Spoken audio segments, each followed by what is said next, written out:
Assalamu alaikum to all my Muslim brothers and sisters, and peace, peace, peace to all my other friends and followers.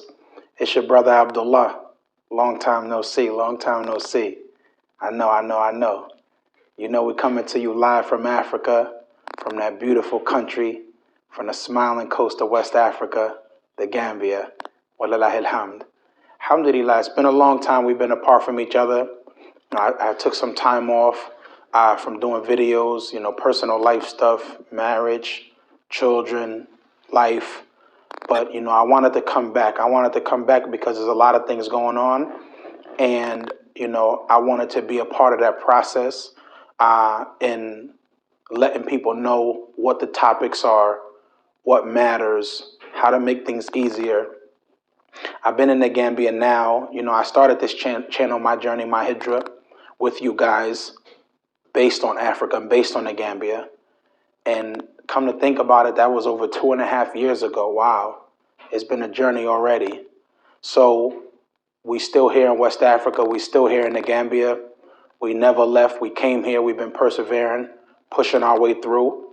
So, we learned a lot. We learned a lot of, we got a lot of wisdom. We went through our ups, we went through our downs, and we have a lot to share. And so we have, there's a lot of pressing items. There's a lot of pressing topics that's going on nowadays in the Gambia, outside of the Gambia. So I felt that it was only right for me to take some time to say hi and jump in and, give my 2 cents on the issues that's going on, that's affecting us in the Gambia and in the greater world. So with that being said, let's get it going.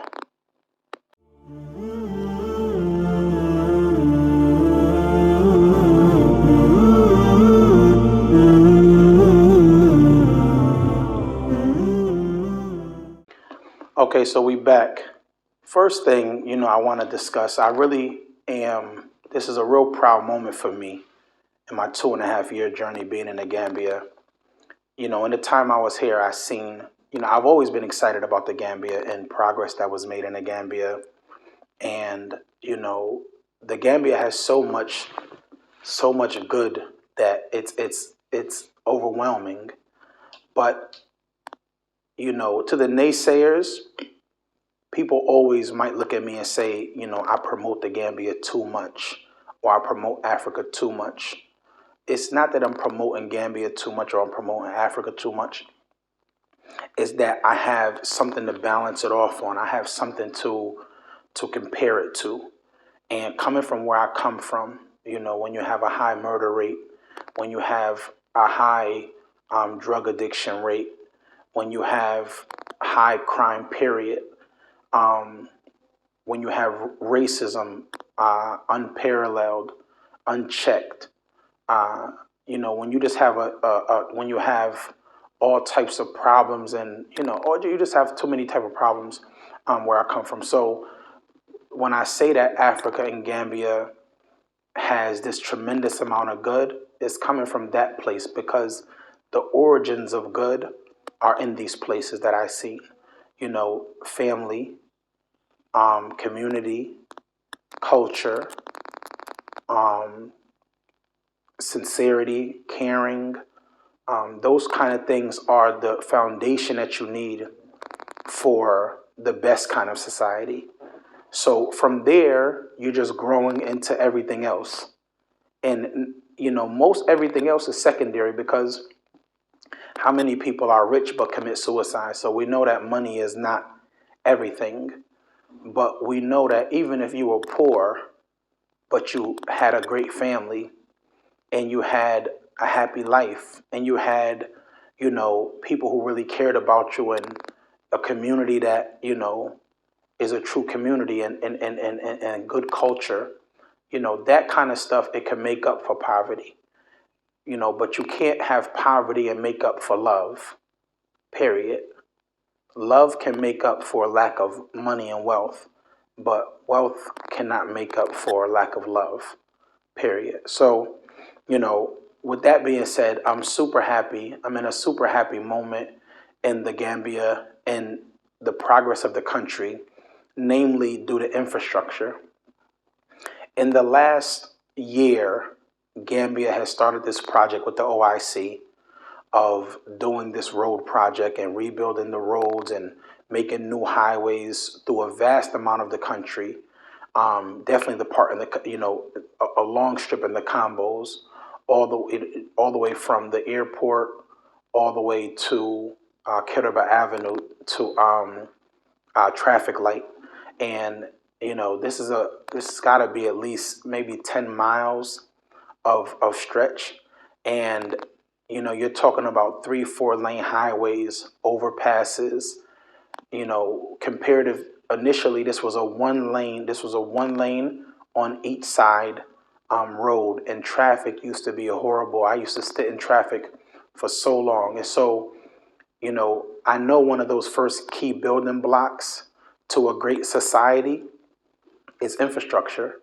And so for me to see the Gambia partaking on this new adventure, on this building block, this great building block of infrastructure, I am so happy to see, them doing this. And, I know it took a lot of politics and sacrifice and hard work to get this done, but I really want to applaud the leadership of the Gambia and the effort that they put forward and getting this done and bringing infrastructure to the Gambia and putting Gambia the starting blocks, one of the more starting blocks to be on par with the rest of the world.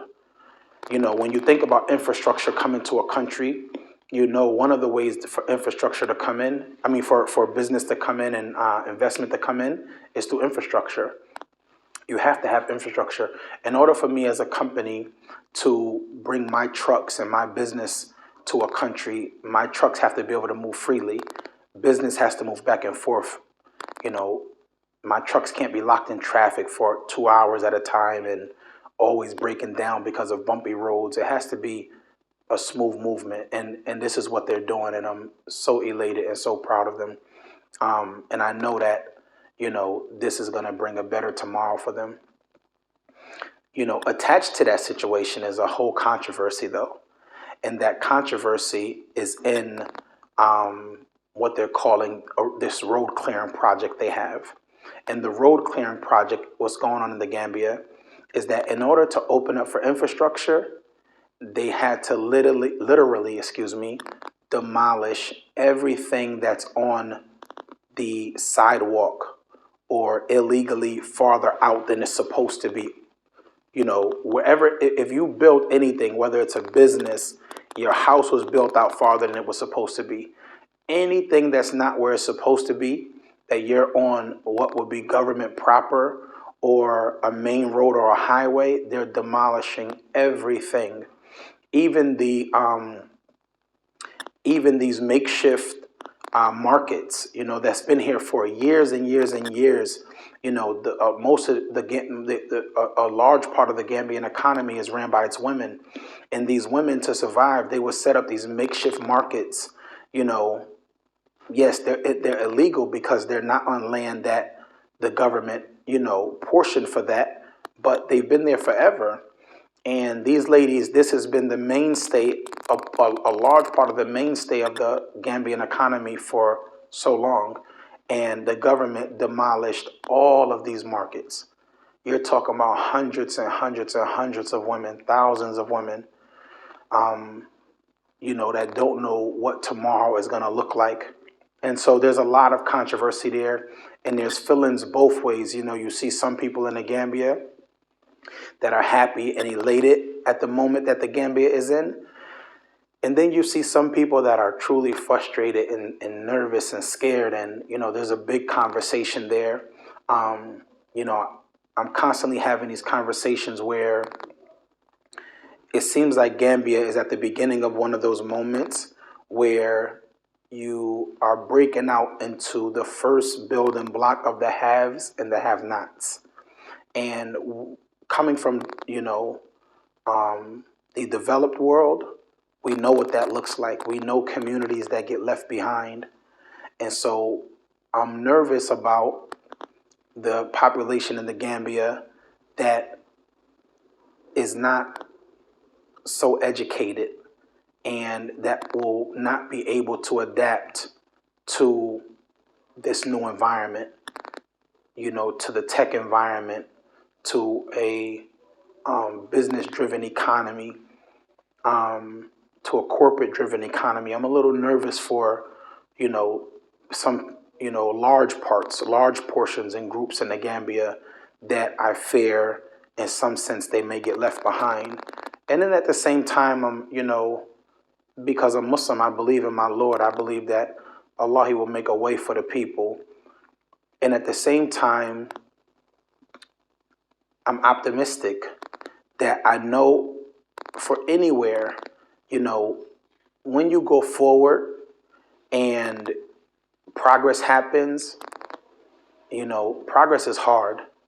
It's not going to be always easy. It's not going to be, everybody's not going to laugh initially. But the hope is that tomorrow, more people will smile. That's the hope. And when you bring infrastructure into a country, then you bring more business. You bring better business. Not shanty town, shanty house business. You bring real business. And so, though some people may not be smiling today, as I said, the hope is that people will smile and be happy and be content tomorrow. Some people don't see the wisdom of what's going on right now. But, this is growth. Growth is not easy. Growth is not easy. Growth is hard. And, that's life. So also I want to talk about a quick second is the continual migration of the diaspora to Africa and to the Gambia. Also, like I said, with the infrastructure, I'm really, really excited about, that continuation of the diaspora coming to the Gambia. It's really exciting to see my brothers and sisters from throughout the world, from America, from the UK, from Europe, from all over Europe, even from Middle Eastern countries coming into the Gambia and finding that safe place. So, definitely for the Afro diasporan, I'm really, really happy to see, and over the time, I've seen the community do its own growth process. And once again, just like infrastructure, it hasn't been easy. It's been a hard process, but that's growth. Growth is not an easy thing. And, definitely for a lot of us in the diaspora, being in Gambia and in Africa is some of the first times where we don't really have the excuses of Uncle Sam. For those of us like coming from America, we don't have the establishment over our head. And so it's a little different. Everything is on you. Everything is on you and what you can pull. And Gambia is it's an entrepreneur's heaven.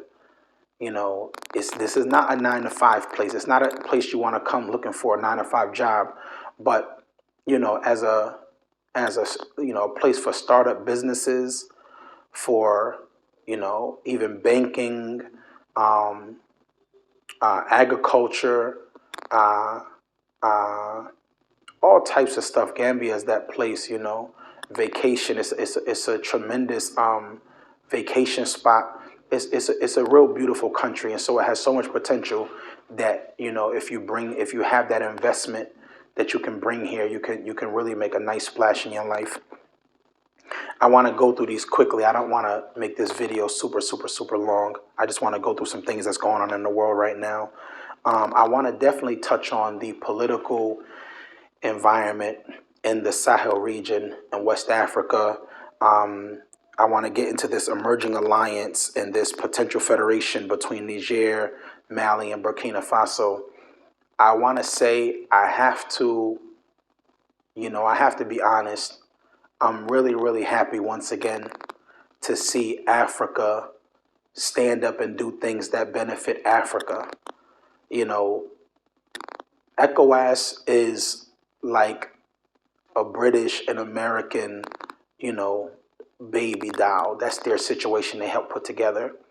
When I see this alliance in the Sahel region, I'm excited because this is something on a major scale, that is purely African.